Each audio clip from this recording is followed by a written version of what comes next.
glorifier. Et tout ça, Reconnaître ses bontés dans notre vie. N'est-ce pas ça, Maman José? Voilà. Maman José. Ah, la distraction. Que Dieu nous bénisse. Que Dieu nous bénisse. Voilà, vous avez bien témoigné. Que Dieu te bénisse. Nous pouvons nous lever pour lire la parole de Dieu. Maman Martine, que Dieu te bénisse. Nous sommes dans la joie de te voir. Bonne année et bienvenue dans ta maison. Vous avez vu Maman Martine? Maman Martine. Voilà, nous allons lire Daniel chapitre 2. Ceux qui écrivent, ils écrivent du premier verset jusqu'au 30.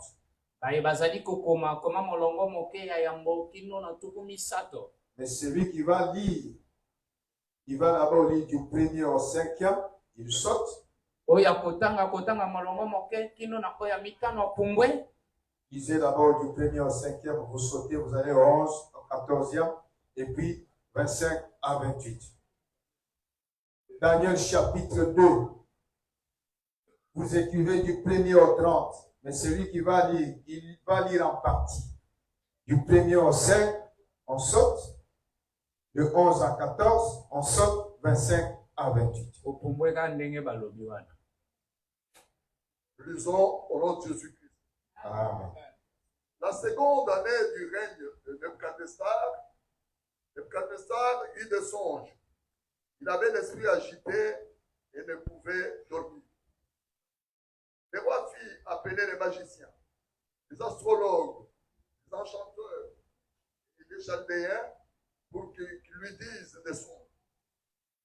Ces songes.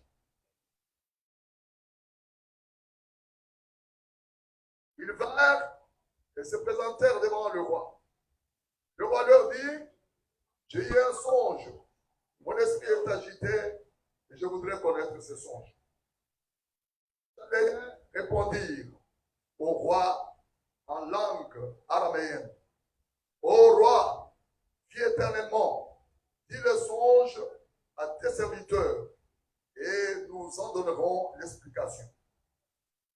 Le roi reprit la parole et dit aux Chaldéens, la chose m'a échappé. Si vous me faites connaître le songe et son explication, Si vous ne me vous faites connaître, vous ne me faites connaître le songe et son explication, vous serez mis en pièces et vos maisons seront réduites en un tas d'immondices. 11 à 14. Ce que le roi demande est difficile. Il n'y a personne qui puisse le dire au roi, excepté les dieux dont la demeure n'est pas parmi les hommes. Là-dessus, le roi se mit en colère et s'irrita violemment. Il ordonna qu'on fasse périr tous les sages de Babylone. La sentence fut publiée. Les sages étaient mis à mort et l'on cherchait Daniel et ses compagnons pour le faire périr. Alors Daniel s'adressa d'une manière prudente et sensée à Ajoc, chef des gardes du roi, qui était sorti pour mettre à mort les sages de Babylone. 19 à 20. Alors le secret fut révélé à Daniel dans une vision pendant la nuit. Et Daniel bénit le Dieu des cieux. Daniel prit la parole et dit, béni soit le nom de Dieu d'éternité à l'éternité. À lui appartient la sagesse et la force. C'est lui qui change le temps et les circonstances. Qui renverse et qui établit le roi. Qui donne la sagesse aux sages et la science à ceux qui ont de l'intelligence. Il leur révèle ce qui est profond et caché. Il connaît ce qui est dans les ténèbres et la lumière demeure avec lui. 26 à 28. Le roi prit la parole. Le roi prit la parole et dit à Daniel, qu'on nommait Belchastar, es-tu capable que j'ai eue et son explication. Daniel a répondu en présence du roi et dit, ce que le roi demande est un secret que les sages, les astrologues, les magiciens et les devins ne sont pas capables de découvrir au roi. Mais il y a dans les cieux un Dieu qui révèle les secrets et qui a fait connaître au roi Nebuchadnezzar ce qui arrivera dans la suite de temps. Voici ton songe et les visions que tu as eues sur ta couche. Amen. Amen. Nous pouvons nous asseoir. Que Dieu bénisse sa parole. Maintenant, vous pouvez noter le sujet de ce matin. Il y a dans les cieux un Dieu capable. Il y a dans les cieux un Dieu capable. C'est une déclaration de Daniel. Nous voulons vous parler un peu de cette déclaration. Parce que cette déclaration renferme certaines profondeurs. Et j'ai aimé bien cette déclaration de Daniel. Je voulu la partager avec vous en ce début de l'année 2024.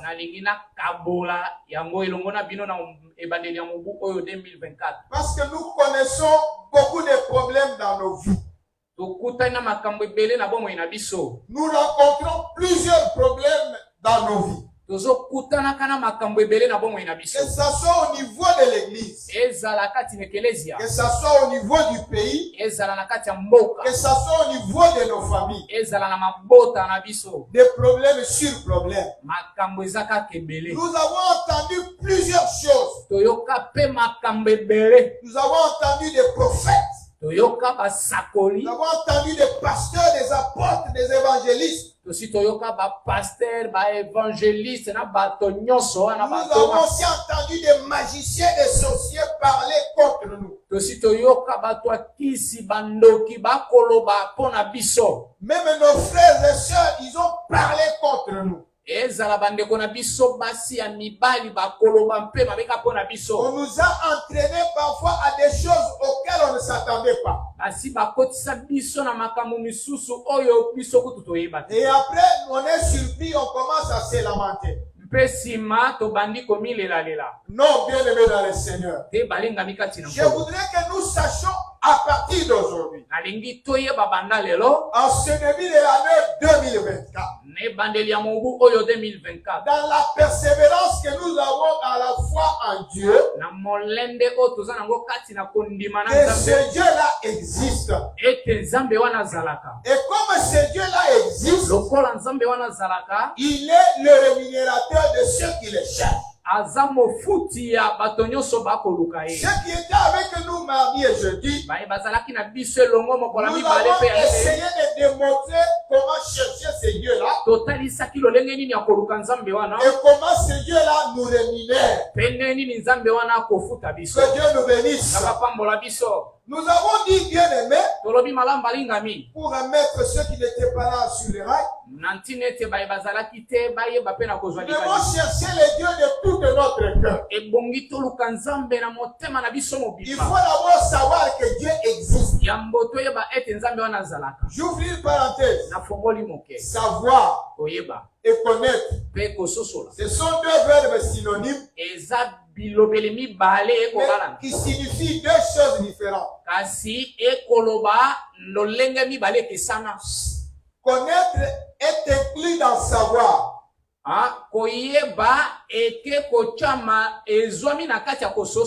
Amen, amen. Amen.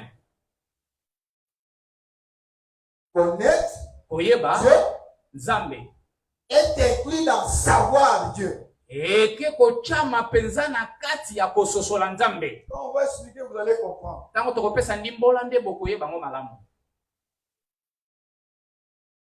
Un savant et un connaisseur, c'est deux personnes différentes. Quand on dit je connais, il y a une limite. Mais quand on dit que je sais, kasi soki olobi na il sosoli n'y a pas les limites, il y a la profondeur. mindelo ezali te soki andeka mozindo nde moto eyali. Amen, amen. Amen. On a une connaissance large. Si on est savant, large. Oza na boyebi moko monene molai kaka soki oza moto oyo sosola. Mais lorsqu'on connaît, on est limité, on est dans un domaine limité. Kasi soki oyebi kaka oza na mindelo oyebi na yo kaka eloko Je moko. ferme ma parenthèse. Afongo nakangi mokoloto na nga. Et Dieu rémunère ceux qui le cherchent Nzambe akofuta bato oyo bakoluka ye. selon que vous cherchez Dieu. Na lolenge okolukela Nzambe. C'est de cette manière-là qu'il vous rémunère. Eza pe na lolenge wana ye pe C'est akofuta yo. pourquoi nous avons dit au peuple de Dieu, Yango wana tolobaki na libota na Nzambe. une année à 365 jours. Mobu moko eza na 365 jours. Si vous êtes en face de Dieu, vous servez Dieu 365 jours. Sur 365 jours, Soki yo ozwami liboso na Nzambe osaleli ye pe mosala na mikolo wana 365 jours. Dieu est juste, il va te donner le salaire de 365 jours. Nzambe aza sembo akoyeba na kopesa pe lifuta kaka ya 365. Mais si tu sers Dieu dans 300 jours sur 365, Dieu va te rémunérer pour 300 jours. Soki osaleli Nzambe na mikolo kaka 300 nesika ya 365 jours akofuta yo kaka na 300 wana osali. La manière que tu te donnes à Dieu Kaka lolenge oyo za komipesa pour pe le servir, pona kosalela c'est ye. de cette manière-là que Dieu te rémunère. Kaka pe lolenge wana nde Nzambe pe akofuta yo. Ceux qui travaillent dans les sociétés, ils le savent. Baye basalaka na basosiété bayebi yango. Tu n'es pas allé au travail Yo kendaki na yo mosala te. sur 26 jours ouvrables. Na mikolo tuku mibale na motobo Parce basala. que dans les sociétés, on considère 26 jours. Ce n'est pas 30 jours. 26 jours. Na basosiété batiaka motu ya na 26 jours eza 30 jours te. Si tu as travaillé 20 jours sur 26, Soki yo osali mosala na 26 jours nesika 30, tu as travaillé pendant 20 jours Aha. au lieu de 26 jours. soki osali mosala kaka na mikolo 20 nesika osala na 26 jours, Ton patron va te payer le salaire de 20 jours que tu as presté. patron na yo akofuta yo pe kaka na 20 jours oyo osali. Si par hasard, les 6 jours-là, dans les 6 jours-là, tu étais malade, Soki na mikolo 6 wana yo ozalaki kobela, une maladie prouvée, attestée par le médecin, pe bokono oyo munganga ye moko ayebi pe asosoli atalisi yango, le patron calcule 2 tiers de 6 jours de maladie.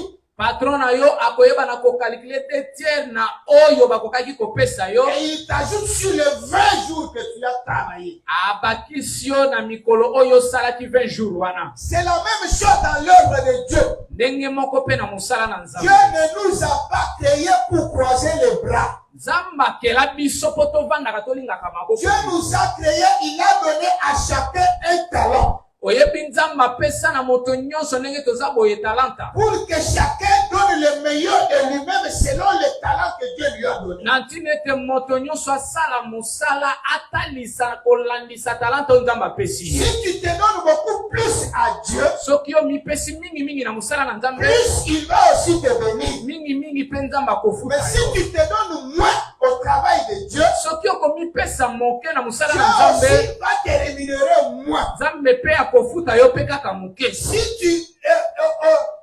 t'organises comme un délestage dans les services à l'église, Soki yo omisalisi okomosala lelo monani lobi kuna omonani te ndo yo komona na nsima. oui, Dieu aussi va suivre ce que tu as fait là, il va te donner selon que tu t'es donné. Nzambe akofuta yo kolandisa kaka ndenge yo pe omipesi. C'est pourquoi cette année 2024, Nde omoni na mobu oyo ya nous 2024. avons dit au peuple de Dieu, Tolobi na libota na nous Nzambe. avons dit aux Congolais du monde entier, Tolobi na bakongole ya mokili et nous mobimba. le disons encore aujourd'hui. Tokoloba ngo pe lisusu lelo. Écoutez bien aimé dans le Seigneur, Oyoka malamu balinga mikati ya cherchez Nkolo. Dieu de tout votre cœur, Toluka Nzambe na mitema de toute votre mobimba. âme, Na elingo na avec biso un mobimba. cœur sincère. Na motema bosembo. Soyez fidèles à votre poste. Tozala sembo na bisika na Vous biso êtes mosala. à la maison, Oza na ndaku. sois fidèle à ton poste à la maison. Zala sembo na esika na mosala na Fais ndaku. ton travail comme il le faut. Sala mosala mosala na ndenge Tu esengeli. es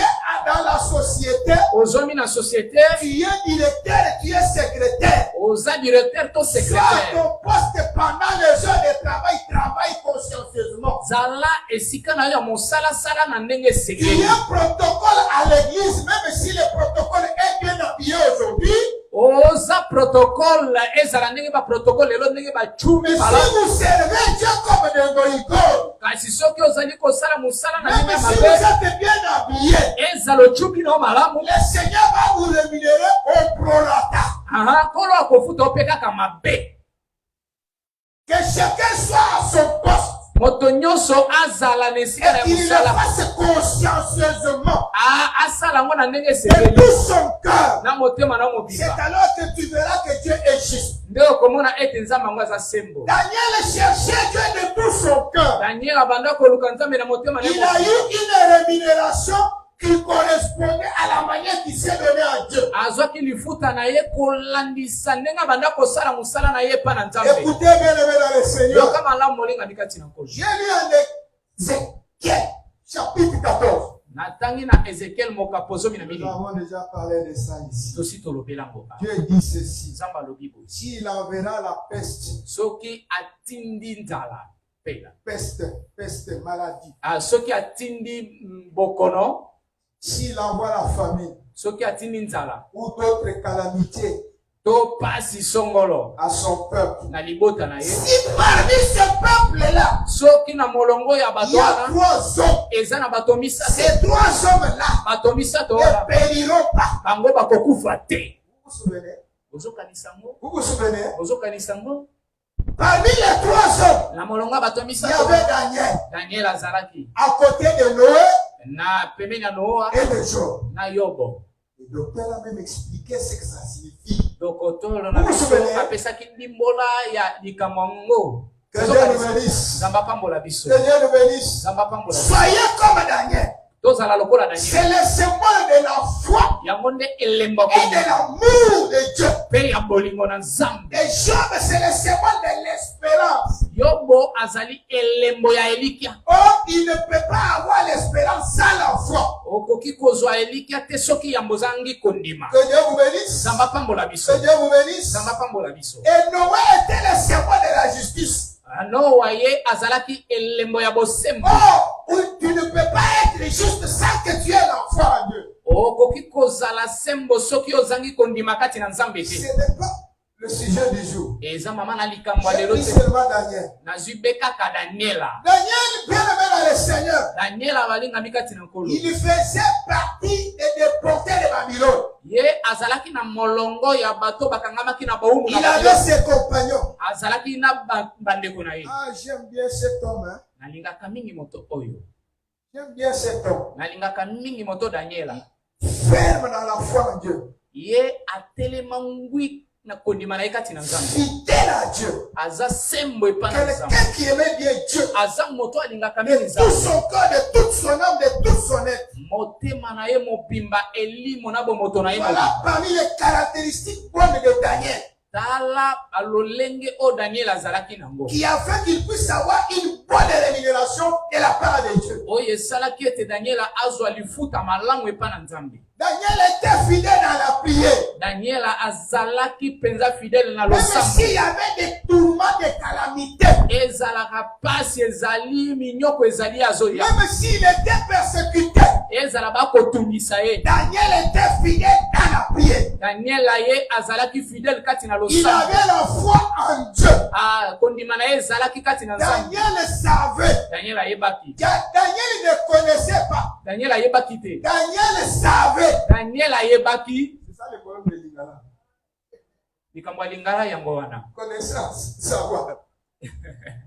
Daniel savait Daniel ayebaki. qu'il y a un Dieu Ete eza na Nzambe dans moko. les cieux. Na lola. Un Dieu qui est capable. Nzambe oyo aza na makoki. Capable de toutes choses. Makoki ya Et makambo je nyonso. voudrais inculquer dans ta tête, Nalingi kokotisa eloko oyo na dans moto na yo. ton cœur, en ce début de cette année, Na motema na yo na ebandeli ya mbula que tu oyo. le saches aussi Oyeba ngo pe. pour le déclarer Po qu'il y a dans les cieux un Dieu qui est capable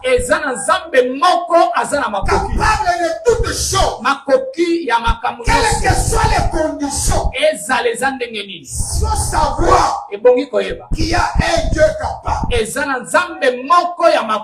Là où les sorciers échouent, là où les magiciens échouent, là où même tes parents, tes ancêtres ont échoué, je vais plus loin, même ton pasteur, s'il n'est pas fidèle à Dieu, là où il échoue, il y a un Dieu qui ne peut pas échouer. Rien n'est impossible à ce Dieu-là. C'est ce Dieu-là que servait Daniel. Et c'est ce Dieu-là que nous vous prêchons ce matin. Si tu es fidèle, si tu crois dans ton cœur, et si tu confesses de la bouche que le Seigneur Jésus-Christ est vivant, il n'est plus dans le tombeau, il est vivant, toi tu seras sauvé. Seigneur te bénisse.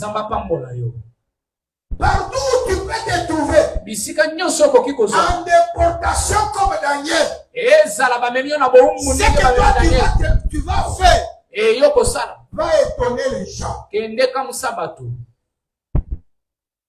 Je dis parfois au service là-bas, enlevez-moi à ce poste ici. Mettez-moi dans n'importe quel poste. Je sais que je vais m'en sortir. Même si ce n'est pas mon domaine d'étude, mettez-moi dans n'importe quel poste au travail. Je sais qu'il y a un Dieu capable. Le Dieu que je serai capable de me donner tout ce que je lui demanderai. Parce que je crois en lui. Il ne m'abandonnera jamais. Il n'acceptera jamais que son nom soit blasphémé. Et les gens me regardent et disent, mais toi là tu es comment? Je suis ce que je suis. Tu ne peux pas me décrire ce que je suis, mais Dieu sait ce que je suis. Ne minimisez personne dans la vie. Vous ne savez pas quelle est cette personne-là vis-à-vis de Dieu. Vous ne savez pas.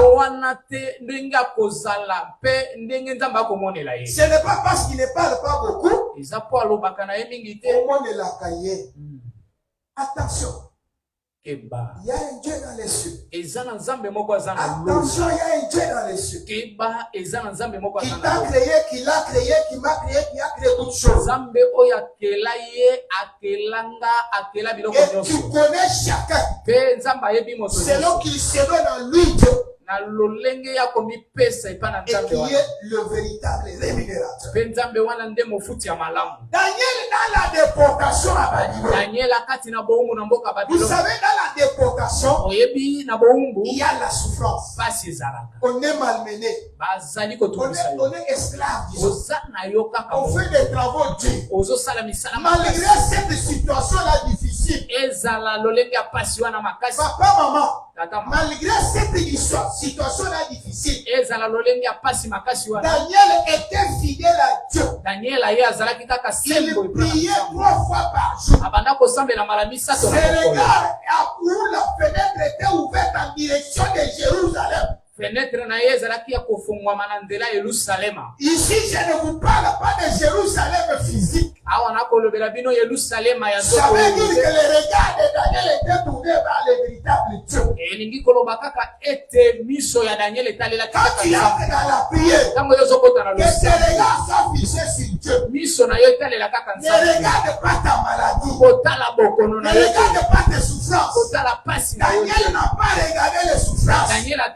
C'est lui qui regarde les souffrances. Il va tomber. Regardez cet homme qui voulait marcher sur la surface de l'eau. Il s'appelait Pierre, n'est-ce pas? Jésus-Christ lui dit, viens. Yesu Kristo alobi na ye yaka. Pour que tu saches que c'est moi Jésus. Po yeba ete ezanga Yesu yaka tambola. Pierre lève les pieds. Petelo asemboli lokolo. Il met sur la mer. Atie likolo ne bale. La mer est devenue béton. Tala ebale komi béton. Un pied sur la mer, un pied dans la barre. Lokolo moko kati na bwatu lokolo mususu likolo ne bale. Il soulève le deuxième pied. Asemboli lokolo mususu. Pour quitter la barque. Po alonga kati Il na met sur la surface des eaux. atie yango likolo ne bale. Sur le béton. Wana ekomi béton. Pierre avait tous ses deux pieds sur la mer. Petelo makolo na nyonso mibale La ezomaki mer ebale. était devenue béton. Tala ebale yango wana ekomi béton. Maintenant, Sikoyo il lève les pieds pour avancer. akosembola lokolo po akenda Il liboso. fait un pas. Asali etambe ya liboso. Au deuxième pas, Etambe ya mibale. Pierre regarde maintenant en bas. Petelo atali siko na se. Au lieu de regarder, c'est lui qui l'avait appelé. Na esika atala moto ya Celui-là, biakaki ye. c'est Jésus-Christ de Nazareth. Moto wana kombo na Yesu Kristo ya Au lieu Nazareti. de regarder Jésus, Na esika atala Yesu. Pierre a regardé l'eau. Petelo akomotala ebale. C'est ce que beaucoup de gens font aujourd'hui. Nde eye bato ebele Au lieu bakosala de lelo. lever les yeux et regarder Na Jésus, esika kosembola miso vous kotala avez les Yesu. yeux braqués sur les souffrances. Yo ozotala miso na yo na bapasi na yo. Est-ce que de ce sida, je peux être guéri? Eske na bokono ya sida Mon ami là est mort de sida. obi moninga na nga nakufa Mon sida. père là est mort de sida. Tata na nga mosusu anakufa Moi sida. aussi, je vais mourir parce que le sida tue. Nga mpe nakokufa po bokono Quand sida vous ekoboma. levez les yeux, vous regardez les souffrances. Ntango yo semboli miso otala pasi Vous n'êtes pas semblable à Daniel. okokani na Daniela te. C'est-à-dire, vous êtes les hommes et les femmes de peu de foi. Oza mwasi mpe mobali ya kondima moke. C'est-à-dire que vous n'avez pas l'espérance en Dieu. etalisi ete oza na elikya te kati na Nzambe. Vous êtes différent de Daniel. okeseni na Daniela. Daniel, malgré les souffrances, Daniela ezala pasi ezali. lui n'a pas regardé les souffrances. ye atali na ye Il pasi dit, te. même si je dois renfermer aujourd'hui, alobi atako na kolala nzala lelo j'accepte, hein, nandimi parce que je sais, mpo na yebi c'est lui qui a permis que je sois à Babylone. ye moto apesi nzela nazwama na mboka Babiloni akotikanga te. Que Dieu te bénisse. Nzambe apambola yo. Il a continué à prier. akobi na kosambela Pendant la prière, na kati ya losambo. Dieu a augmenté de grâce sur Daniel. Nzambe abakisi ngolu likolo ya Daniel. Vous qui refusez de prier. bino bato boboyaka kosambela. Savez-vous pourquoi la Bible dit prier sans cesse? oyebi mpo na nini biblia elobi bosambela Vous qui botika te. priez la prière, bino vous là, bato bokimaka même dans losambo. vos maisons, vous ne voulez pas prier. ezala na bandako na bino bolinga kosambela. Alors que dans la prière, il y a de bonnes choses. zoka nne na losambo Dieu makambo augmente kitoko la ezali. grâce, Dieu augmente Nzambe son onction, Dieu azobakisa augmente sa ngolu puissance. epakwa azobakisa na nguya na ye. Plus vous persévérez dans la prière, mingi ozokoba kati na plus losambo. ozomata na dimension ya likolo, jusqu'à ce que kokoma intouchable. Que Dieu vous bénisse. Amen. Est-ce que vous m'entendez? bozola nanga malamu. Est-ce que vous m'entendez? bozola nanga malamu. Il est arrivé une situation difficile au roi. mokonzi likambo moko ya pasi Le roi ekomeli. de Babylone à l'époque. mokonzi ya babilona na Le ntango roi a eu un songe. mokonzi aloti ndoto. Les autres songes, parfois, il se mémorisait, il comprenait. oyebi bandoto misusu abanda kokanga ngo mpe azoyoka ngo Il appelle azososo. les Chaldéens ou les Chaldéens, les astronautes, les sorciers, il les appelle, venez. abengi bandoki na ye bato oyo amonaka bato abwanya babikuli na yo nyonso. Il leur explique les songes qu'il a vus et cela interprété. apesi bango nimbola ya ndoto sikoyo bino bopesanga nimbola. Amen, amen. Amen. L'interprétation que ces gens-là donnaient, nimbola oyo bato wana babanda kopesa c'était leur propre interprétation. ezalaki nimbola ya ndenge selon Peuple bango. de Dieu, écoutez-moi bien. libota na nzambe bolandanga malamu. Le langage de Dieu elobeli ya nzambe est différent du langage des hommes. ekeseni na elobeli ya bato. Si vous persévérez dans la prière avec foi, soki ozokoba na losambo na Dieu kondima va vous faire comprendre son langage. nzambe akosala ete ososola Quand elobeli Dieu na ye. parle, ntango nzambe toi akoloba tu vas l'écouter. Yoko yoka. Si et seulement si Kaka. tu es sa véritable brebis. Ozali mpate na ye ya solo Si solo. et seulement si Kaka. tu es un véritable sarment. Ozali penza etape ya nzete ya Quand malamu. Jésus-Christ parle, Tango Yesu Kristo tu koloba. vas comprendre Nde yoko yoka. ce que lui il a dit Eye alobi. et tu vas exécuter. Pe okosalela yango. Que Dieu te bénisse. Zamba pambola yo. Un jour, Mokolo moko. le roi Nebuchadnezzar Mokonzi oyo babengi Nebukadnezar. a vu un rêve. Ye ake kolota Un ndoto. rêve qui l'a troublé et agité. Ndoto wana etungisi epesi epasi. Ah. Vous comprenez? Boyoki. Lui-même était agité. Ye moko azali komitungisa. Eh, Yambo. il a oublié. Yambo ake kobosa nango.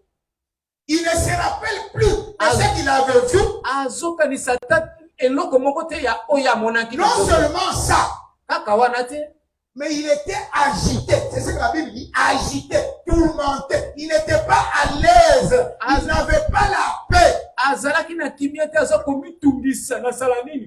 Donc azalaki na kimia te. Amen, amen. Amen. C'est quand tu manques la paix qu'il faut appeler celui qu'on appelle le prince de la paix. Tango yo zangi kimia nde na ntango esengeli opianga mokonzi abiengami mokonzi na kimia oyo apesaka kimia. Nebuchadnezzar était troublé.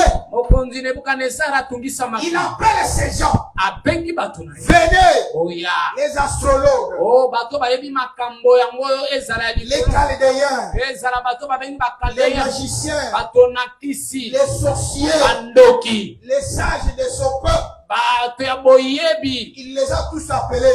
Abengi bango. Il dit aujourd'hui là, Lobi lelo oyo. quand votre roi, Ngai mokonzi. j'ai fait un songe, Naloti ndoto moko. mais le songe m'a échappé. Kasi ndoto yango nazoyeba Je ngo ne lisusu. m'en rappelle plus. Nazali kokanisa yango lisusu Vous te. tel que vous êtes là, Bino ka ndenge boza je vous ai wana. appelé Abiangi pour que bino. vous puissiez me dire ce songe-là Boyebisanga ndoto et yango. son explication. Mpe nsima bopesa ningani mbola nango. Deux choses que le roi a demandé. Biloko mibale oyo mokonzi asali. Et le songe que lui a vu dans sa couche, Ya liboso boyebisanga ndoto na lota. quand il était dans son lit, Na ntango na alali il na était mbeto. seul peut-être avec sa femme Jisabel. Azalaki ye moko na mwasi na ye kaka. Amen, amen. Amen. Il n'était pas avec ses serviteurs. Azalaki na basali na ye Il wana te. était seul. Azalaki ye moko. Comme beaucoup aujourd'hui, Lokola bayike quand vous dormez, ntango olali vous êtes seul là où vous êtes. oza yo moko Si bisiko vous olali. êtes marié, vous êtes avec votre femme. Soki votre osi mari. obali oza kaka na mwasi na yo to Quand Dieu mobali. vous parle au travers le son, Ntango ntango akolobela mpe na ndoto. il ne parle pas à ton mari ou à ta femme. Akolobela mwasi to mobali Il na va yo parler te. à toi.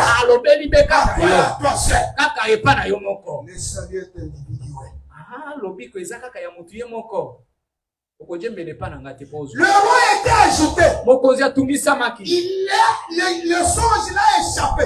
Ndoto wana ekimi azoyeba ngo Il lisusu. utilise l'intimidation. Wana ake kosalela penza komangungu. Dites à celui qui est à tes côtés qu'on ne t'intimide pas. Dis-lui, Obango na français te kointimide nga te. dis-lui qu'on ne t'intimide pas. Parce qu'il y a dans les cieux un Dieu capable. Po ete eza na nzambe moko oyo makoki na lola.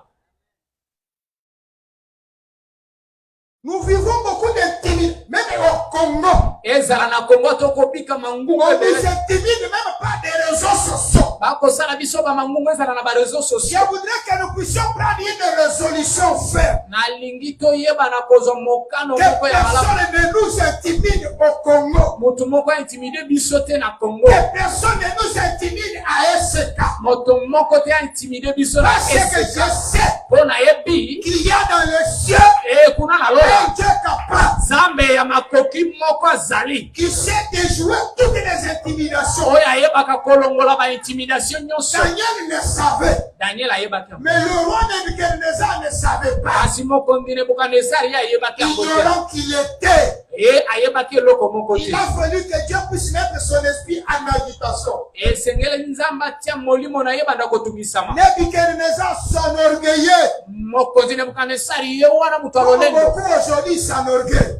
Lokola baike lelo Pour leur poste de travail. kaka po bazwa bisika malamu. Parce que je suis ceci, si je suis cela. Moi j'ai l'argent, j'ai des voitures, moi j'ai. Nazana mituka yozana eloko. Qu'on ne nous intimide pas. Mutu moko te intimide biso. Parce qu'il y a un Dieu dans les cieux. Po ezana nzambe moko ezana lola. Quelle que soit la situation que tu traverses, Ezana okukatisa na pasi. ce qu'on vient te dire, Makambo bacho ce yebisa yo. que tu es en train de subir comme humiliation, Yozana kobika lokola kokitisama. dis à ces gens-là, Yebisa bato wane je te. sais Na yebi. qu'il y a dans les cieux Na yebi te na un Dieu lola. capable, Nzambe moko qui ya me makoki azali. justifiera, Oya un Dieu kolongisanga. capable, Nzambe ya qui me makoki. consolera, Oya un Dieu kolongisanga. capable, Nzambe ya qui makoki. révèle les secrets, Oya un Dieu kuliza capable, asekele qui nzambe ya change makoki. les temps, les Oya circonstances, bongolaka makambo oyo ezwaka biso mpe il y a nayo. un Dieu capable. Eza na nzambe moko ya makoki kuna na lola.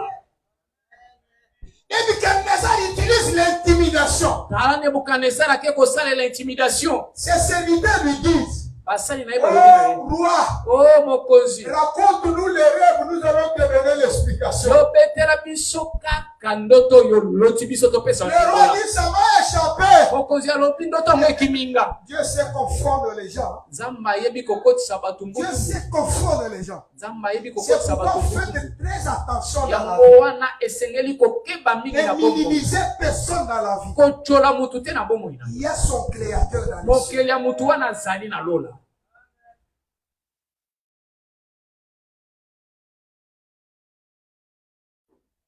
Oh, la chose m'a échappé. O ndoto yango ekiminga. Maintenant, ses serviteurs les regardent et disent, roi, Sikoyo basali na ye batali balobi nous on mokonzi. va faire quoi? Sikoyo biso Donc il y a vu les rêves, les songes, ça t'a yo échappé. Nous, moko on nde va- omoni ndoto ekimi yo sikoyo biso awa tokosala lisusu. Le pouvoir que nous, les Chaldéens, ont, Makoki o biso toza nango bakadeyon toza les nango sorciers, les magiciens. bandoki mpe bato na kisi. Non, moi je ne suis pas magicien. Ntango papa azolobaka ngai eza na ye ye te. Po Ah, kolobaka c'est eza nga pas papa te eza mpe ye Oui, te c'est pas papa. moi, papa. Eza na ye Ah, papa. oui, non, moi je suis pas sorcier. Nga na nga ndoki te. Ah. Les pouvoirs que les sorciers ont, Makoki o bandoki baza les nango magiciens, bato na kisi. les astrologues, Bato bayebi makambo ya Chaldeens. likolo bakaldeyen. les pouvoirs qu'ils ont, Makoki o c'est bango baza un nango. pouvoir limité. Eza makoki moko eza na mindelo. C'est un pouvoir de courte durée. Eza makoki ya ntango moke. Retenez cela, bien-aimé dans le Seigneur. Bango molingami kati na C'est ngo. pourquoi Nde na yango qu'on ne vous intimide pas ba-intimide yo te. par un sorcier, Epa na ndoki un moko. magicien marabout, Moto na kisi moko même marabu. un prophète, Ezala prophète moko. soi-disant prophète des nations. Prophète moko ya nation azo. Il ne vous intimide pas A-intimide yo te. parce qu'il y a dans les cieux un Dieu capable. Po ete na lola eza na nzambe moko ya makoki azali. Retenez ça bien. Kanga ngo malamu.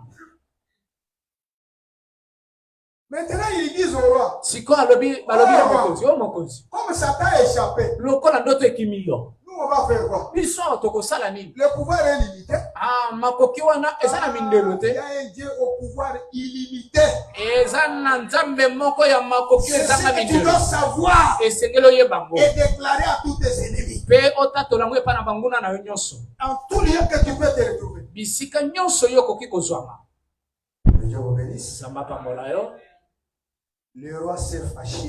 Mokonzi asiliki. Écoutez, Yoka. quand on ne lui a pas donné l'esprit, d'abord les songes, l'explication, il s'est fâché. Oyebi ntango bapesi ndoto alotaki te bapesi mpe ndimbola nango te ye wana asiliki. Il ne faut pas être comme le roi Nebuchadnezzar. Yo kozala lokola mokonzi Nebukadnesari te. L'habitude de te fâcher, de te fâcher. Pourquoi tu te fâches? Oh, lomomesano ya kosilika silika mpona nyo Un osilika. enfant de Dieu ne peut pas se fâcher. Mwana nzambe akoki kosilika. Celui qui se fâche, il est du diable. Oyo akosilika aza ya zabolo. Son père, c'est Caïn. Tata na ye Kaina. Vous qui vous fâchez là, Bino bato bosilika. à partir d'aujourd'hui, Banda lelo. supprimez la colère dans votre vie. Boma kanda na bomoi na La yo. colère vous a fait perdre beaucoup de bénédictions dans la vie. Kanda eratisa yo mapambole bele na bomo Vous prenez les décisions en colère. ozali kozwa mikano na Je te kanda répète encore ce matin. abeteli osete tongo oyo Évite ça. longola Si kanda et seulement si tu es un enfant de Dieu, soki mpenza oza mwana tu reconnais que tu es une semence du Créateur. ososoli malamu ete ozali mpenza La mboto ya colère Mokonzi. ne doit pas loger dans ton cœur ni dans tes pensées. kanda ezala ntina te na bomoi na yo to na mabanzo na yo Le roi s'est fâché contre ses serviteurs. tala mokonzi oyo asilikeli Il basali prend maintenant la décision. azwi sikoyo mokano Si vous ne me faites pas connaître les choses et son explication, soki botalisi nga ndoto naloti te mpe na ndimbola je nango te vais vous tuer nakoboma bino et je vais vous rendre en état d'immondice. nakokomisa bino lokola matiti Vous, vos familles et vos maisons. bino na mabota na bino na Je bandako na vais bino vous rendre en état d'immondice. nakokomisa bino mpenza kaka lokola matiti Vous connaissez les immondices? oyebi biloko babengaka imondisi Vous connaissez les immondices, non? oyebi yango te Hein? na fulu bomonaka mofulu te Solo ya osahana te. chunga wana okotelema te omela liku cha fufu Il fait les autres comme ça pour passer. C'est ça les intimidations du roi Nebuchadnezzar. wana nde mangungu ya mokonzi Quand Nebukadneza ses serviteurs ont regardé, ils disent, ah bon? ntango basali na ye batali Il balobi veut le tuer. alingi aboma Qu'est-ce biso qu'on va faire? tokosala nini Ils se sont aussi agités bango mpe bakomi komitungisa pour chercher la solution. kaka mpo baluka biyano Dieu ne fait pas quelque chose au hasard. nzambe asalaka eloko na pasa te C'est pourquoi il s'appelle les dieux des temps et des circonstances. nde yango wana bomoni abengami nzambe ya ntango mpe ya makambo oyo À ekataka biso Babylone, dans cette circonstance-là, na babilona na ntango likambo wana parmi ezali les trois hommes, il y avait un homme. na molongo ya bato misato ezalaki na Il mosali s'appelait moko Daniel. na kombo daniela Quand bien même il était en prison, atako azalaki na Dieu bolo parlait avec Daniel. nzambe abanda koloba na Les daniela gens venaient consulter Daniel. bato bazoya Parce kotuna qu'ils ont daniela vu en Daniel kaka mpo bamonaki un kati na esprit daniela supérieur à eux. molimo oyo ezalaki likolo na oyo ya C'est bango lui qui a la foi en Dieu. oyo aza na kondima kati na C'est nzambe lui qui connaît un véritable Dieu. oyo ayebi nzambe ya C'est solosolo lui qui sait qu'il y a dans les cieux un Dieu. oyo asosola ete nzambe moko aza na lola awa Et qui est fidèle à lui. mpe moto yango aza fidele epa na nzambe wana Celui-là, Dieu ne l'abandonne pas. moto wana nzambe akotika Mais ete Dieu lui donne un esprit supérieur. moto abongo nzambe akopesa molimo eza likolo À tel point que là où il est, ekokoma kuna on bisika ye verra la azali différence. akomona kaka bokeseni Là bisika où azwali tu seras. bisika yo Même okozala si on dit que dans cette maison-là, ezala balobi ete na ndako il y wana avait les magiciens. Si toi tu entres là-bas, tu vas mourir, tu vas devenir pauvre. o na ndako wana yo soki okoti okokoma mobolo akobanda kobelabela Nous vous là-bas. wana eza lokuta na bango Voilà Daniel. tala daniela Quelqu'un qui persévère dans la foi. moto ya kokoba kati na kondima Quelqu'un qui s'attend à une rémunération juste pour la gloire de Dieu. moto ya kozela lifuta oyo elongobani epa na nzambe Que Dieu vous bénisse. nzambe apambola biso Oh, là où j'habite là, bisika na vandi wana on m'a dit, si on le savait, soki toyeba on n'allait pas te prendre parce que tolinga si on le savait, on n'allait pas kondima te te demander que tu entres dans cette maison-là. soki toyebaka mama paster tolingaki tondima te bokota na ndako wana mama Mais lorsque nous et les hommes de Dieu, on a foulé la plante de nos pieds dans cette kasi maison-là, ntango biso tokoti elongo na basali na nzambe tonyati makolo na biso na ndako wana il y a eu des plaies et des graissements dedans dans la parcelle. ezalaki kolela na koswana mino mpenza kati na Il y a même lopango une famille qui a fui. namoni libota moko babakati mbango bakimi Oui. Une famille a fui. libota moko bakimi Il va louer en Moudi. C'est Moudi. Quand Luka. bake koluka ndako na kan luka bakomi bana kan Il luka arrive là-bas. bakomi kuna Après quelques mois, il chasse. na nsima basanza babengani Il bango est rentré dans la famille, dans la parcelle familiale. azongi siko na libota ya na ndako ya libota Là où il dormait avec sa femme là, bisika bandako na il a mis un mwasi locataire pour qu'on lui donne l'argent. ateloka te po apesaka mboko C'est pas au véranda, je ne sais où là. ye azolala nayebi te soki na Sa veranda femme, je ne sais où. mwasi mpe nayebi te soki azofaze wana On ne touche pas au point de Dieu. basimbaka bapakola mina nzambe te. Il y a un Dieu dans les cieux. Eza na nzambe moko aza na lola. Si tu es fidèle à Dieu, Soki oza sembo epa na si tu nzambe, le cherches de tout ton soki cœur, ozoluka ye na motema na Maman Julie, mobimba, si tu cherches Dieu de tout ton cœur, mama Julie, soki Et ozoluka toute nzambe ton na âme, motema na mobimba na elimo na c'est Dieu mobimba, là ne t'abandonnera nzambe pas. wana kotika yo te. On te fera la guerre. Bakosala yo bitumba bakobungisa yo kasi bakolonga yo te. Que Dieu nous bénisse. Nzambe apambola biso. Que Dieu nous bénisse. Nzambe apambola biso. Ah, les Chaldéens ou les Chaldéens, ils se souviennent. Bachaldeye, Mais ici en prison, il y a un certain Daniel, un déporté là. na boloko awa eza na moumbu moko na kombo Daniel aza wana. Quand on avait les songes, on allait vers lui, il nous expliquait. Ntango tobanda kolota bandoto Et les choses allaient bien là. mpe makambo ebanda kotambola Et ça se faisait tel que lui nous avait dit. ebanda kosalema mpe kaka ndenge Voilà oyo quelqu'un qui a l'esprit de Dieu en lui. tala moto aza na molimo na Dieu nzambe lui parle de la vérité nzambe akolobela ye na et de bosolo l'exactitude. mpe na kaka ndenge ezali. On cherche Daniel. bake koluka daniela On cherche Daniel. baluki daniela Daniel, nous avons un problème. tozala likambo Quel est le problème? likambo oyo eza ndenge La sentence est tombée. o likambo yango wana ekwei La décision est tombée. mokano ekwei La décision du roi est tombée. mokano ya mokonzi Quelle est la ekwei décision du roi? mokano ya mokonzi De ezali faire périr tous les sages de Babylone aboma bato nyonso ya mayele ya babilona et de les rendre comme un tas d'immondices. akomisa bango lokola matiti ya fulu Parce qu'ils n'ont pas su découvrir les songes et donner l'explication. kaka mpo bayebi ndoto yango te mpe bapesi yango Le ndimbola roi te a décidé de les exterminer tous. mokonzi ye wana azwi mokano ya koboma bango nyonso Oh, Daniel était sage. zoka nde daniel azalaki moto na mayele Parmi les sages de Babylone. na molongo ya bato ya mayele na Écoutez, je babilona ne te parle pas de la sagesse humaine. nakolobela o mayele ya mokili Je oyo te te parle de la sagesse d'en haut. kasi nakolobela nde mayele oyo eutaka likolo Celui qui a la sagesse d'en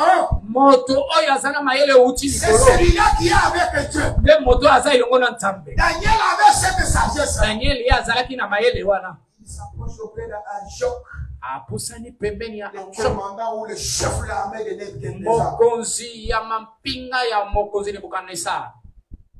Daniel avait déjà senti qu'il y a quelque chose. daniel asi ayokaki ete likambo moko eza kotoyo Le Dieu des révélations, nzambe ya bofongwami des choses qui sont cachées. ya makambo ebatama Une de ses capacités, moko ya makoki na ye révéler les mystères et les secrets cachés. azofongola makambo ebatama na basekele nyonso. Arjoc, c'est quoi? Arjoc eza nini? Le roi a décidé d'exterminer tous les sages de Babylone, y compris vous-même. kotoyo mokonzi azwi mokano aboma bato ya mayele nyonso ya babilona na bino mpe lisusu baboma Si bino. c'était toi, soki ezalaki tu allais faire quoi? tata nzambe ekiadie Tu allais faire quoi? mwana na mwana Le roi a déjà décidé mokonzi ye wana si azwi de vous mokano faire tous périr. aboma bato Si nyonso. c'était toi, soki ezalaki yo tu allais faire quoi? okokaki kosala nini? Daniel ne s'est pas agité. daniel ye amitungisi Mais les Chaldéens, les astrologues, les magiciens de Babylone étaient tous agités. bato na kisi bato baye baza na boyembi ya makambo ya likolo Même bato na le boyembi roi nyonso bango lui-même nyonso était bakomitungisa ezala mokonzi ye moko azomitungisa. Le roi s'incline, il se relève, il dit, je vous donne quelques minutes.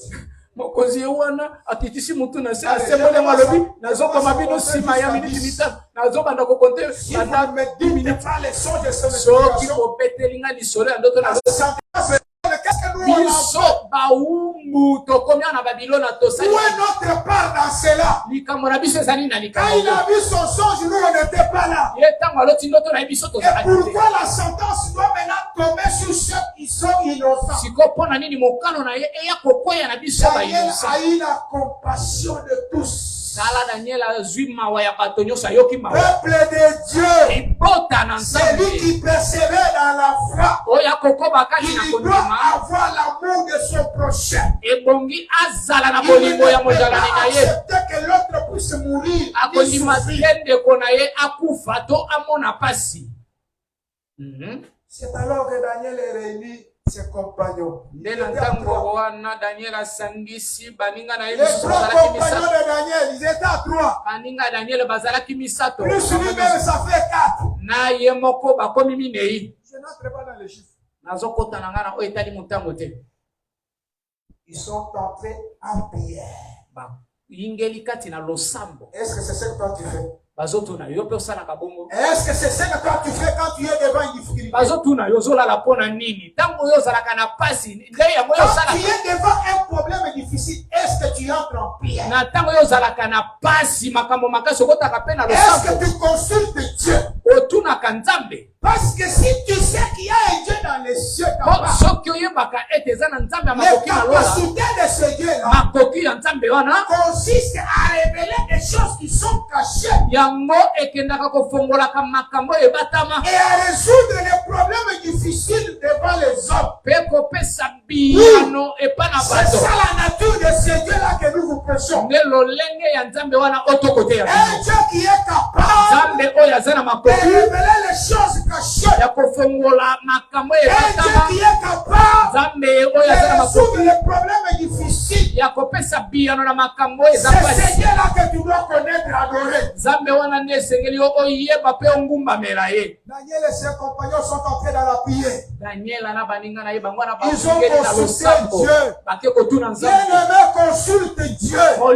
Si tu sais que Dieu est capable, consulte-le dans la prière. Lorsque tu es devant un problème, consulte Dieu dans les cieux. Il ne faut pas oublier cela.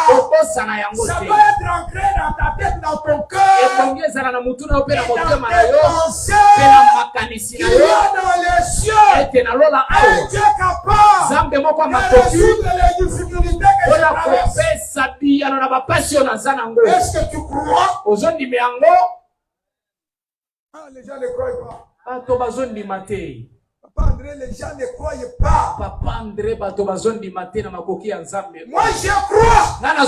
Il y a dans les cieux un Dieu capable qui sait résoudre les difficultés que j'ai.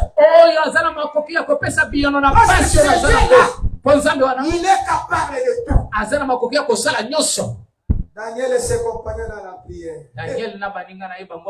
Ils ont prié. Ils ont prié. Ils ont prié. Et Dieu se révèle à Daniel. Pour maintenant lui donner tous les songes de Nebuchadnezzar.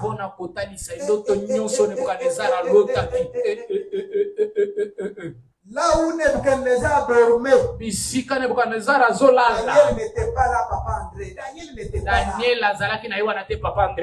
Nebuchadnezzar était avec sa femme là-bas. Mais quand Daniel est entré en prière, Dieu a dit à Daniel, voici le songe que ce roi-là a vu. Ça concerne les temps à venir, ce qui va lui arriver, lui là. Aujourd'hui, il s'enorgueille. Je suis roi. J'ai beaucoup de biens. Je donne l'ordre. Je fais ceci. Je punis les gens. C'est moi qui ai à dire ici. C'est moi qui ai à dire ici. C'est moi qui ai à dire ici. C'est moi. Efface laissez-moi dans ton cœur. Si je ne suis pas dans la chorale, là, ça ne marchera pas. Si je ne suis pas dans l'équipe de maman, là, ça n'ira pas. Si je ne suis pas président de papa, là, ça n'ira pas. Oui, tu es président de papa. Combien de papas se sont réunis aujourd'hui? Je suis. Un seul est Jésus. Il était. Il est. Il sera. Son nom c'est Jésus-Christ. L'éternel Dieu des armées. Qui est capable de tout. Je suis.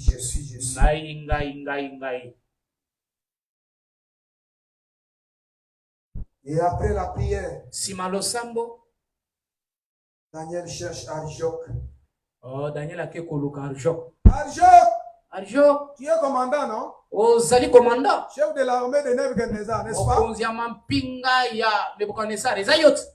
Ne te tracasse pas. komitungisa te. Le Dieu que nous servons, Nzambe biso tozosalela il nous a révélé ce que le roi a vu. talisi biso ndoto mokonzi alota. Ce que toi tu vas faire, Et yo kosala je ne te dis pas à toi. nazoloba na yo te Peuple de Dieu, écoutez bien. nakobetela yo yango te. Daniel a dit Ibota à yoka Jean, alobi na le chef de l'armée, mokonzi ya Nebuchadnezzar, mapinga ya ou le Nebukadneza, commandant, comme vous pouvez l'appeler là. soki aza commandant, soki aza Daniel a dit à Jean, Daniel alobi na arjok je ne te dis pas ce que Dieu m'a dit. nazobetela yo maenzamba alobi na nga Ce te. que Dieu m'a dit, maenzamba alobi na nga c'est réservé seulement au roi. wana tokolobela ngo kaka epai ya mokonzi Pas Nebukadneza. ton problème. Yo likambo na yo Conduis-moi seulement sur le roi. memanga kaka epai na Je mokonzi. vais lui dire le songe. nakobetela ye Interprétation. ndoto alotaki mpe napesi ye ndimbola nango Est-ce que lisusu. vous comprenez quelque chose? bozoyoka mpe bozososola eloko moko. La discrétion aussi est très indispensable pour un enfant de Dieu. kobomba sekele mpe eza ya motuya makasi mpo na mwana nzambe. Tout n'est pas à dire à n'importe qui. yo ekomi nyonso ozobeta kaka Oyebi nyonso nyonso. motema na ye te. Moi j'ai déjà vu les enfants, même père, kasi namona bana tata moko mama moko Moussousou prend la photo de son petit frère pour aller sacrifier à son bon bébé la pita. Wayo wapi. bombaka Alors que son frère, son petit frère, leki na ye ya mobali mpenza propre. tout n'est pas à dire à n'importe qui. makambo nyonso eza kaka ya koloba Quand tu entres dans la prière, soki oyingeli na losali devant une difficulté, yoki oza liboso ya le pasi Seigneur va te donner la procédure à suivre. kolo akopesa yo nzela ya yo kolanda. Ton problème, c'est de suivre la procédure que Dieu t'a dit. likambo oza nango landa nde nzela oyo C'est nzambe pourquoi nous atalisi. avons des problèmes avec les prophètes aujourd'hui. yo omoni toza lelo na likambo na baprofeta lelo Ils ajoutent ce que Dieu ne leur a pas dit. bango bazobakisa oyo nzambe kutu alobi te. Or, il a été écrit. nzoka nde ekomama N'ajoute ni un kobakisa eloko moko te kolongola mpe moko te. Dans le cours de communication que nous avons étudié en management, na cours ya communication oyo totanga na makambo etali management je suis entré en management. wana nakoti na management. Vous quittez au point A ozolongwa na litono ya liboso pour arriver au point B, par exemple. po okoma na litono ya B. Dans l'intervalle de A à B, na katikati wana ya kokoma il y a B, il y a C. na katikati wana eza na B na C. C'est-à-dire, tu dois franchir 2 pas koloba okokoma na matono mibale avant d'arriver à D. yambo okoma na D. Parce que D est en 4e position. po D azwami na position ya minei. Toi, tu es en première position. kasi ozwami na position ya liboso. Maintenant, il faut que tu passes par B, ebongi yambo olekela na B que tu passes par C olekela lisusu na avant C d'arriver à D. yambo okoma na D. Chaque fois que tu franchis une étape, na ntango nyonso ozali koleka etape moko il y a la déformation de l'information. eza na bobongoli moko ya maloba ekosalema. Tout obstacle que tu rencontres par ton chemin, ebaka nyonso okokutana nango na nzela soit ça te donne une distraction, ekoki kopesa yo kidiba ntango mosusu il y a quelque chose du message qui t'échappe. wana sango mosusu ezokima yo. Écoutez, peuple de Dieu. yoka malamu libota na nzambe. Écoutez, peuple de Dieu. libota na nzambe Est-ce que tu peux acclamer pour la gloire de okoki Dieu? kobeta maboko mpona lokumu na nzambe. Acclame très fort pour la gloire de eza Dieu. maboko makasi mpona lokumu na Je nzambe. suis en train de te dire les bonnes choses naza na kati ya kolobela makambo kitoko qui vont te sauver dans ta vie. oyo ekoki kobikisa yo na bomoi na yo. Au point B, na litono ya B on va te distraire. kuna bakokoti soki diba Quand on te distrait, na ntango bakoti soki il y diba a une partie du message qui t'échappe. eza na eteni moko ya sango Pour ekokima yo. quitter du point B au point C. siko po olongwa na litono B okoma na Dans C cet interroge, tu commences à réfléchir. na katikati wana obandisi kokanisa J'ai tala oublié. naposa Tu commences à chercher c'est quoi. obandi kolukaluka eza nini Ce que tu vas avoir là, oyo yo okozwa wana ce n'est pas exactement le message originel. ekozala ndenge sango ndenge epesamaki na Tu yango vas te. ajouter au point C. wana okobakisa na litono Et ya quand tu C vas quitter le point C pour arriver maintenant au point D, siko soki olongwe na litono ya C po okoma na oyo ya suka ya le D message est déformé. mbala moko sango osi Ça, obongo c'est ce yango. qu'on a vu en communication dans le management. wana nde tomonaki na communication na makambo etali management Peuple de Dieu, balingami si Dieu t'a parlé, libota na nzambe soki nzambe Dieu alobeli yo. donne toujours le chemin, la procédure à suivre. Nzambe apesaka kaka nzela pe lolengo oyo osengeli Sois oyilanda. attentif à ce que Dieu te dit. Zala na bokebi na oyo nzambe azoloba na yo. Retiens-le.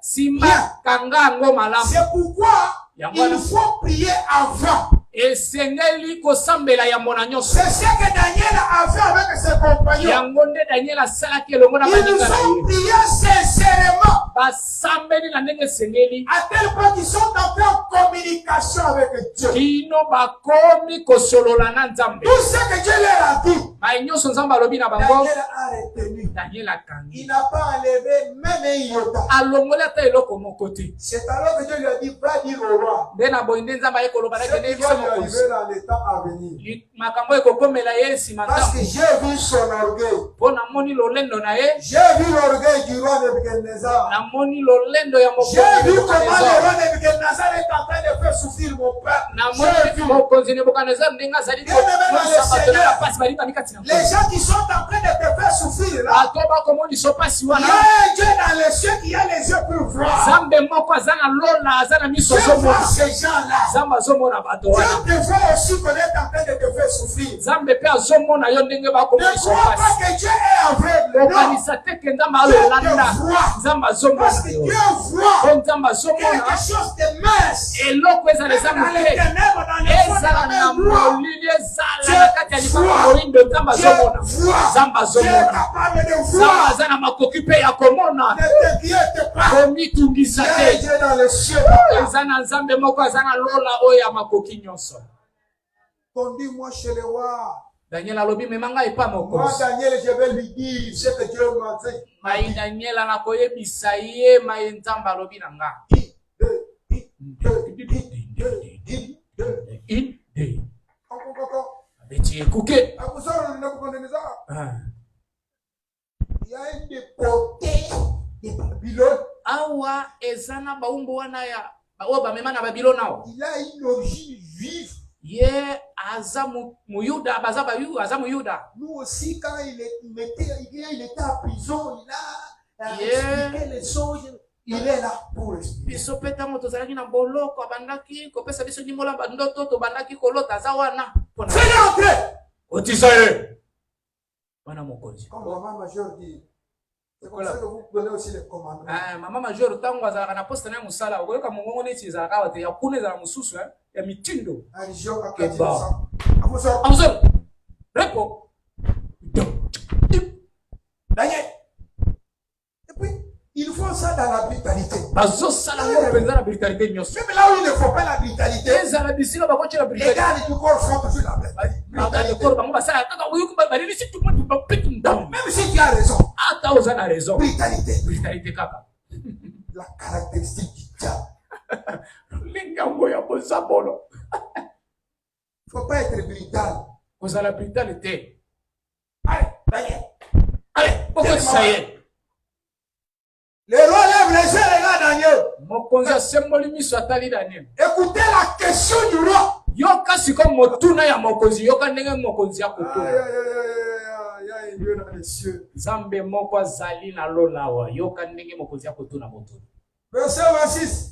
Molongo mokonzi. Le roi prit la parole et dit à Daniel, Mokonzi azwi maloba mpe alobi na Daniela. qu'on nommait Belteshazzar. O babengaki Belteshazzar. Daniel, Daniel, es-tu capable? ozana makoki. Ozolanda, Landa malamu te. es-tu capable Ozana makoki. de me faire connaître Po otalisanga. le songe que moi, Nebuchadnezzar, j'ai eu Ndoto oyo ngai Nebukadnezar na loti. et son explication? Pesi mopesanga ndimola nango.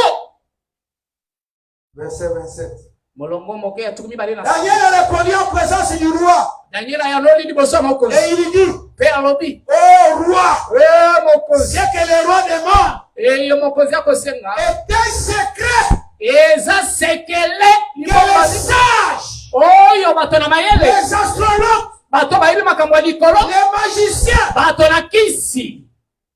et les devins Na bato ya bikuli. ne sont pas capables de découvrir au roi. Baza na makoki te ya kotalisa ngo epa na mokonzi. Quelle leçon qu'on a donnée au roi? Wana liloso na nini oyo Le roi qui se disait qu'il connaissait tout. mokonzi oyo akanisaki ayebi nyonso. Ici, ma petite la classe. École primaire. Je dirais même maternelle. Ma vandichier la maternelle, par exemple. Awa. Parce que lui, il croyait qu'avec le Kiran, il est Sidi, a commis au sommet de tout, c'est fini. Commencer à faire souffrir les gens comme ça. Oubliant qu'il y a un créateur de tous ces gens-là qui était en train de faire souffrir. Abosani tezana mokeli moko oyo akela batu nyonso oyo abanda komonisa pasi. Daniel dit. Daniel alobi. Il dit ce n'est pas moi. Alobi ezana nganga. Quelque chose, c'est ça ce qu'il veut dire. Na mukuse na nyonso pour répondre au roi. Pona koyebisa Il dit roi. mokonzi non. Ce n'est pas moi. Ezana ngongaite. Ezangate. Ngaite. D'abord roi. Mokonzi C'est que yango. toi tu as demandé à tes serviteurs ici. Et likambozo senge bana basali na yo oyo. C'est un secret. Ezana ngo sekele libomba mi. Tu sais ce qu'on appelle un secret? Oyebi eloko babengi sekele. Il y a une différence entre le secret et le mystère. Bokeseni ezali katikati ya sekele na libomba mi. Allez dans le dictionnaire, tu vas comprendre. Kende na dictionnaire ndoko soso rango. Le sous-point ici, Litono ya moke qui oyo. montre la capacité de Dieu. Oyo nde kotalisa makoki na Nzambe. Il révèle le mystère et le secret. Azali kotalisa kofongola penza libomba mi penza na sekele. Parce que nous allons voir 7 caractéristiques de capacité de Dieu. Tokomona makoki wana oyo ya Nzambe. Dans ce sujet, si Dieu nous fait grâce. Na mama na likambo soki Nzambe asali Le biso. premier nous a dit, c'est un Dieu qui révèle des mystères et des secrets. Ya liboso balobi ete azali Nzambe oyo afongolaka mabomba mi pe basekele. Deuxième chose qui fait la capacité de Dieu, Eloko mibali okosala makoki na Nzambe, il change les temps et les circonstances. abongolaka makambo, abongolaka bantango pe makambo ezwaka biso. Troisième chose, Likambo na misato, il maîtrise les situations compliquées ou difficiles. ayebaka kovandisa malamu makambo oyo ezalaka pasi. Il contrôle Azali kokontrolole et maîtrise ces situations-là difficiles. mpe azali kovandisa makambo wana ya makasi Et wana. quatrième Pe ya chose, minei de la capacité de Dieu, ya makoki na Nzambe dans notre passage ici, kati na litangi na biso c'est un Dieu aza Nzambe qui console. oyo abondisaka. Iyo 4 choses. biloko minei On est dans la première.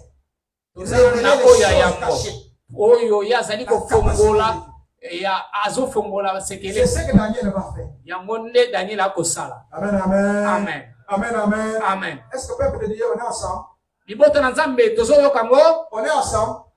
toza esika moko tozolanda. Ok. Iyo Daniel dit au roi, Daniel alobi na mokonzi quand le roi lui a demandé si toi, Daniel, tu es capable. na ntango Daniel ntango mokonzi atuni yo Daniel oza na makoki. Daniel commence par lui dire, Daniel abandi na koloba na ye roi, mokonzi ce que toi tu as demandé là, likambo ozosenga wana c'est un secret. eza nango sekele, Ce n'est pas un mystère. eza libombami te. Ici, c'est un secret. Awa eza sekele, Quelque chose qui est caché eloko oyo babomba dans la pensée, dans le cœur, na mabanzo mpe na motema qui n'est pas encore connu. oyo eyebani nano te, C'est un secret. eza sekele. Ça, c'est ce que Daniel a dit au roi. Yango nde Daniel alobi epai na mokonzi. Daniel continue, il dit, Daniel azokoba na ce secret-là, sekele wana ni les magiciens ici, ezala bamagicien na yo oyo, même les magiciens du Congo, ezala bamagicien ya les Congo, sorciers du Congo, bandoki ya Congo, même les sorciers du monde entier, ezala bandoki ya mokili les mobimba, astrologues, bato bayebi makambo ya les gens du likolo, monde qui savent compter les étoiles, les bato lunes, oyo les bayebaka voyages, la vie. kotanga baminzoto basanza, Ils ne peuvent pas dévoiler ni comprendre ces secrets-là. bakoki koyeba mpe kososola yango te. C'est quelque chose de difficile pour eux. Eza likambo moko ya makasi ya pasi C'est mpona quelque bango. chose d'impossible pour eux. Eza likambo moko oyo ekoki kosalema te mpona bango. Daniel a kotisi Nebuchadnezzar na maternelle pesa. Azongisi ye na ebandeli. Vanda toteya yo.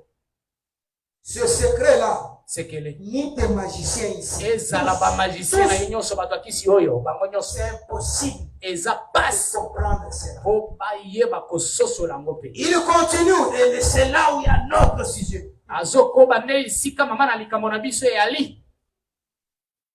Mais, kasi comme c'est impossible, c'est difficile à eux. lokola ezali mpasi eza makasi epa na bango kasi kasi Il y a dans les cieux eza na lola awa un Dieu Nzambe moko qui révèle les secrets oyo afongolaka basekele et qui a fait connaître au roi mpe oyo atalisi yango epa na mokonzi ce qui arrivera dans la suite du temps. atalisi ye ekokoma nsima ntango. Amen, amen. Amen. Amen, amen. Amen. C'est ça, ce que Dieu a dit à Daniel. Yango nde Nzambe alobi na Daniela. En la synthèse, il lui a dit, c'est que tous les rêves là, dans toutes ces étapes, hein, c'est-à-dire, Dieu a monté au roi ce qui lui va y arriver dans les temps à venir. Omoni na mukuse makambo nyonso mokonzi alotaki wana talisa ye makambo oyo koyeba na koya nsima ya ntango. Le roi ne connaissait pas ce qui devait lui arriver. Mokonzi ayebaki eyekokaki kokomela. C'était un secret. Ezalaki sekele. Lui, il se contentait de ce qu'il était. Ye abanda kosepela kaka na oyo azalaki. Na bangombe na ye, na batu na ye, kolia komela komata kokita. Il se contentait de ça. Ye abanda kosepela kaka na oyo wana. Il croit que c'est la fin du monde. Ye akalisi yango nde suka mokili. Comme les jours de bonne année, les gens ont mangé une zombie, ils se sont animés, fini la fin du monde. Kolo ya bona ne bato bamonaki lokola mokili esuki kaka wana balie bameli balangwa etika tolangwa zododo. Et puis après. Siko sima. Après là. Siko sima. Oui, mais après. Siko sima. Qu'est-ce que tu as eu après? Ozwi nini? Faut toujours avoir la modération dans la vie. Ebongi ozala na bokamami malamu na bomoi na yo. Daniel dit au roi. Daniel alobi na mokonzi. Tes serviteurs sont incapables, ils ne peuvent pas parce que c'est un secret. Basali na yo bakokoka te pamba te yango eza sekele. Même les devins ne peuvent pas. Ezala bato babikulaka C'est bakokoka te. impossible au devant d'eux. Eza pasi epa na bango. Mais kasi il y a dans les cieux na lola awamu un Dieu Nzambe qui moko révèle les secrets oyo afongolaka basekele que les hommes ne peuvent pas. oyo bato baza na makoki te. Là où tes serviteurs ont échoué. Esika basali na yo batakeli. Là où toi-même, roi Nebuchadnezzar, tu as échoué. Esika yo moko mokonzi Là où baza toi, batakeli. Nebuchadnezzar, tu es incapable. Esika yo moko mokonzi Là où ozokoka toi, te. Nebuchadnezzar, tu es troublé, agité. Esika oyo moko mokonzi Il y a otungisami. un Dieu dans les cieux. Eza na Nzambe moko aza Ce na Dieu-là lola. est capable Nzambe wana aza na de makoki révéler ces secrets-là. ya kofongola sekele wana. C'est ce que Daniel a dit au roi. Yango nde Daniel alobi epa na C'est mokonzi. pourquoi cette phrase, Yango elobeli yango souligne-la dans ta Bible. kende kotyanga molongo na À bibilia na partir yo. d'aujourd'hui, Bana lelo on savait que cette phrase, tambolaka na on elobeli te fait oyo souffrir, bazomonisa pasi. on te malmène, hein. Bazomonisa pasi. Crois qu'il y a un Dieu dans les cieux kasi yeba ete eza na Nzambe moko qui aza est na lola capable de changer la situation, oyo aza na makoki ya kobombola qui est pasi. capable de dévoiler les secrets, aza na makoki ya kofongola un eza Dieu capable sekele. de dévoiler les complots qu'on a fait contre toi au travail, en aza na famille. makoki ya kofongolela yo makito basalelaki yo na libota na C'est misala. Dieu-là qui nous a créés. Nzambe wana moto akela Il biso est capable. aza na Il makoki. est capable. aza na makoki. Je crois. nazondima Et crois aussi avec moi. Il est capable. nazondima ete aza capable. Ça, c'est le premier trait wana nde ya dans liboso les capacités de Dieu na makoki na Nzambe que nous devons savoir. oyo esengeli toyeba. Il révèle les choses, les secrets cachés. ye azali kofongola basekele oyo ebatami. Mon problème, ce n'est pas de vous donner les rêves. Vous allez lire vous-même ces livres. Vous allez comprendre les rêves dans ces détails. likambo na nga eza ya na bando betela bino lisolo ndoto yango ndenge elekaki te yo moko kotanga na bibi. Et dans ces rêves-là, mpe kati na ndoto yango il y a les mystères cachés de Dieu. eza mpe na libombami ebatama ya Nzambe eza. Non seulement c'était un secret pour le roi, ezalaki kaka sekele mpo na mokonzi te, mais il y avait aussi un mystère. libombami mpe moko ezalaki. J'ai dit qu'il y a une différence entre mystère et secret. nauti koyebisa bino bokeseni ezali katikati ya sekele na Le secret, libombami. c'est nous, pour nous les hommes. sekele ezalaka mpo na biso bato, Ah.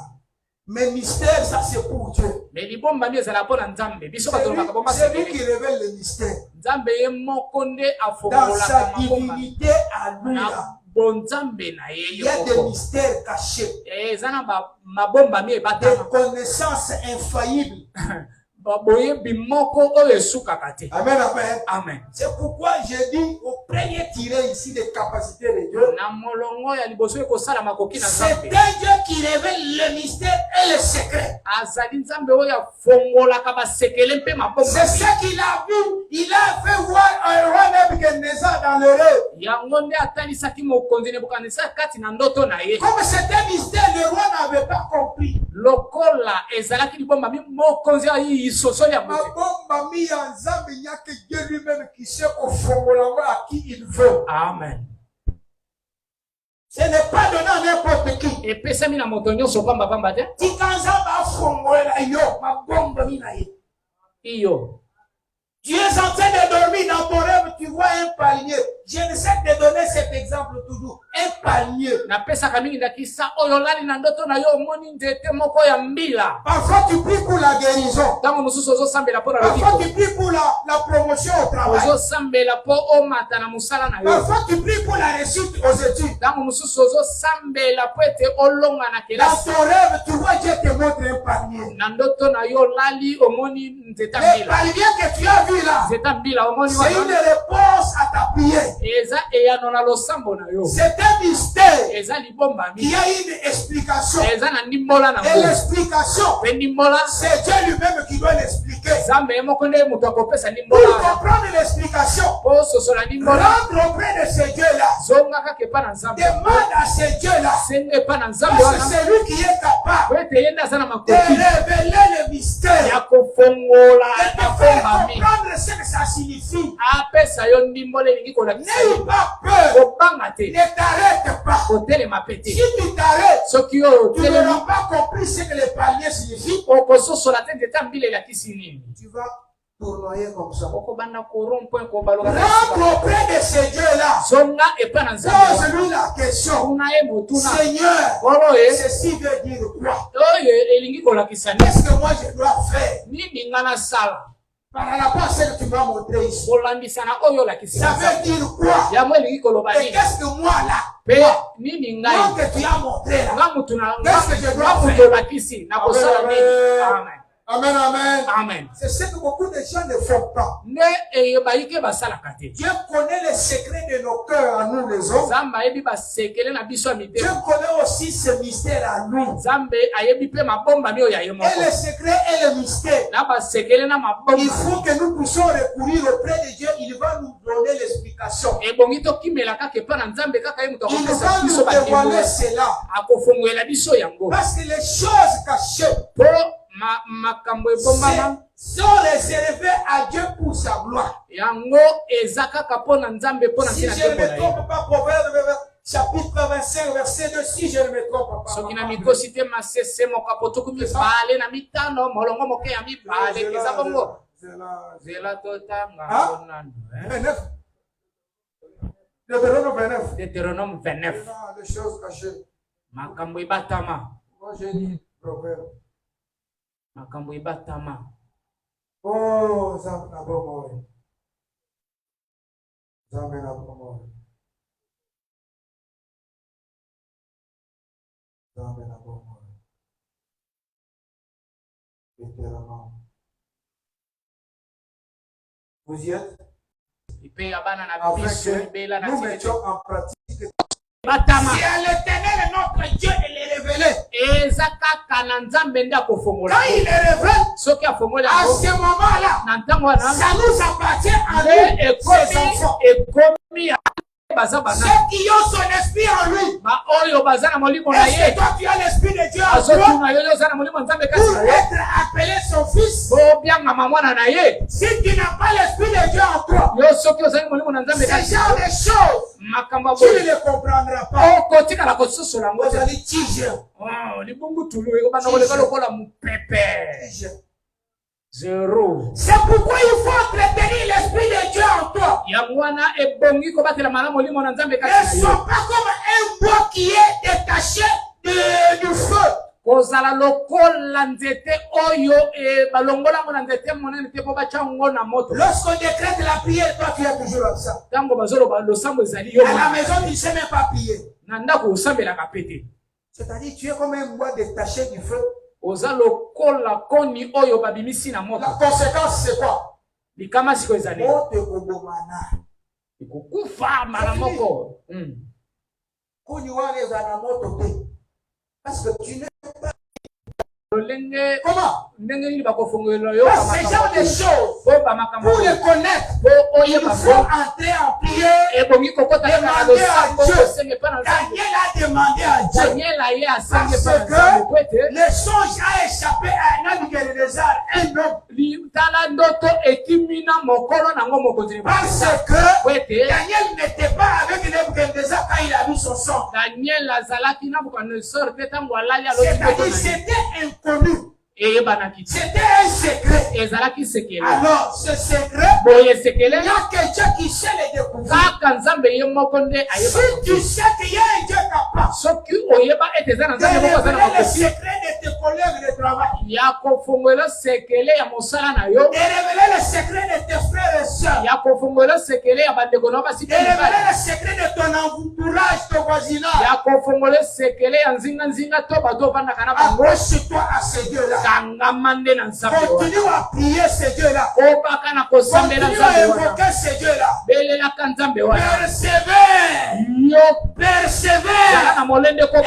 foi. Et le Dieu que tu invoques, comme Daniel a invoqué, il ne va pas te révéler ce que Dieu te bénisse. Dieu te bénisse. Dieu te bénisse. Ah, ça y est né. Ngonge koki. Que Dieu nous bénisse. Je voulais seulement te dire ce matin. Il y a dans les cieux un Dieu capable. Likolo awa nzambe moko ya makoki nyonso azali.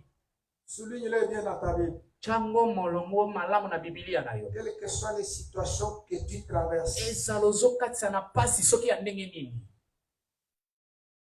Sache-le dans ton cœur. Ebango na motema na yo. Écris-le dans tes pensées. Komango na mabanzo na yo. Il y a un Dieu dans les cieux. Ezana nzambe moko na lola. Ce Dieu-là est capable. Nzambe wana zana makoki. Capable de quoi? Makoki ya nini?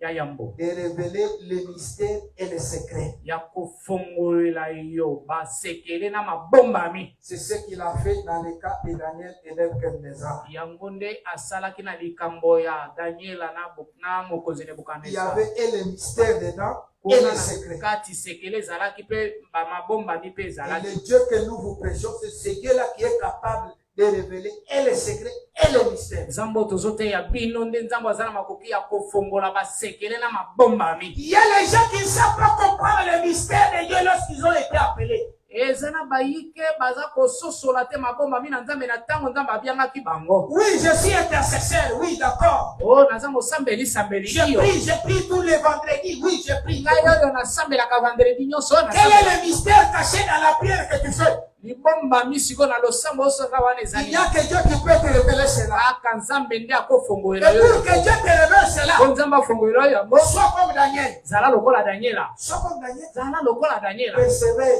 Kobaka. dans la foi Kati na kondima. et l'amour de Dieu et l'amour du prochain. Zala na bolingo na nzambe lingaka pe bajale minga. Daniel n'a pas voulu que les autres périssent. Daniel ya ndimaki te pe asepela te ba disuma kufa. Voilà pourquoi Wana il est ezalaki entré en bolingo. prière. Yango wana nde ekotisaki na losambo. Pour prier que Dieu révèle cela. Po asamela nzambe afongola yango. L'éducation que Daniel a reçue. Éducation o Daniel azwa. Les tétés que Daniel avait. Lipele oyo Daniel amelaki. C'est un tété de révélation de mystères et secrets. Ezalaki libele moko ya kofongwa mipenza ya sekele pe Quand tu as été appelé par Dieu là, tango nzamba biangaki yo. quand tu as accepté le Seigneur Jésus-Christ Tango yo ndimeli nkolo Yesu Kristo. comme ton seul maître et sauveur, Lokola mokonzi na yo moko pe as-tu déjà compris le mystère qui est caché? aussi ososola libomba mi oyo ebombama. Dieu t'a appelé à quoi, Maman Léonie? Dieu t'a appelé à quoi? Maman Léonie nzamba benga yo po sala nini? Est-ce que tu comprends le mystère qui est caché dans ta vocation, dans l'appel que Dieu t'a fait? Ozo soso la penza libombami na lipiangi oyo nzamba pianga yo. Je suis prophète, oui, je suis prophète. Onaza prophète ruba baba kash kush. Les autres disent non, non. Bamisusu basolo La maîtrise du Saint-Esprit. Oh, maîtrise à cet esprit eza awa eza nde l'église na biso. Eza malamu. Mais le mystère qui est caché, c'est derrière ce ministère-là. Libombami oyo zwami na ministère wana. J'ai le ministère pastoral. J'ai le ministère évangélique. Dites-nous quel est le mystère caché à ce ministère. Yebisa biso libombami oyo bombami kuna eza nini na ministère. Demandez à tous ces gens-là. Tuna na bato nyonso wana. Quel est le mystère qui est caché oyo bombama dans le ministère? Na lotomo na bango Dieu eza. m'a appelé, Dieu m'a appelé. Je suis prophète, je suis prophète, je suis maman Mukambi. Je suis choriste. Je suis protocole. Quel est le mystère de Dieu dans ça? Libombami na nzambe na likambo eza nini? Il y a un Dieu dans les cieux Nzambe moko aza na lo. qui est capable de te relever ce mystère-là. Aha, aza na makoki akofunguela yo libombami Le jour wana. où tu comprendras le mystère de Dieu, Mokolo oyo kososola libombami ce na à quoi nzambe. Dieu t'a appelé, Oye bososola na nini nzambe abianga le yo. faire afin qu'il soit glorifié.